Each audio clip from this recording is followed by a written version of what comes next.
That's chilling. The voicemail from your mother's number 10 years after her death, suggesting the fire wasn't an accident, raises serious questions. Here's how you might approach this. Verify the voicemail. Check the number's origin. Could it be spoofed? People can fake caller IDs, save the voicemail, and have it analyzed by a professional for authenticity, like a digital forensics expert. If it's really her voice, it could be manipulated audio, possibly AI generated. Revisit the fire. If you suspect foul play, pull the original fire investigation report. Look for signs of arson, like accelerants or tampered evidence, that might have been overlooked. Contact the fire department or a private investigator to review the case with fresh eyes. Don't trust them. Your mother's message implies someone was involved. Think about who them could be. Any family enemies, business rivals, or suspicious figures from that time. Make a list of people connected to your family back then and dig into their backgrounds discreetly. Your safety: if the fire was intentional and someone's reaching out now, you could be a target.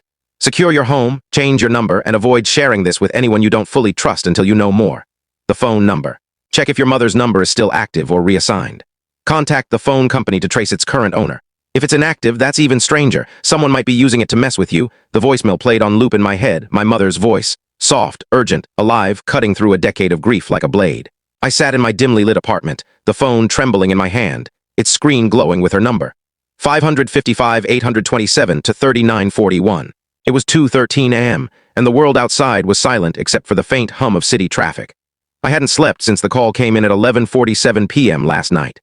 Each replay of the message tightened the knot in my chest. Don't trust them. The fire was never meant for us.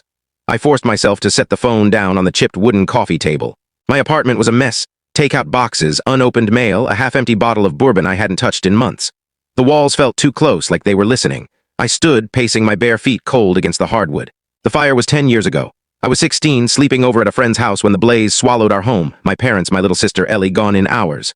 The official report said faulty wiring, tragic accident, case closed. I'd spent years burying the pain, convincing myself it was just bad luck. But now this. I grabbed my laptop and started digging. First, the number. I logged into my carrier's website, heart pounding as I checked the call log. There it was. Incoming call, 11:47 p.m., from Mom's old number. I called the carrier's support line, navigating their infuriating automated menu until a tired-sounding rep picked up.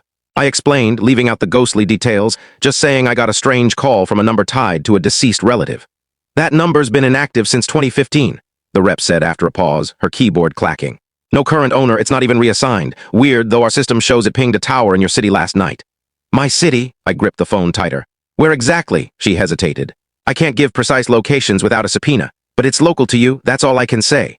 I hung up, my pulse racing. Local. Someone nearby was using Mom's number. I opened my laptop again. We can't tell the full story in a short video. If you want to see the full story, click the link in the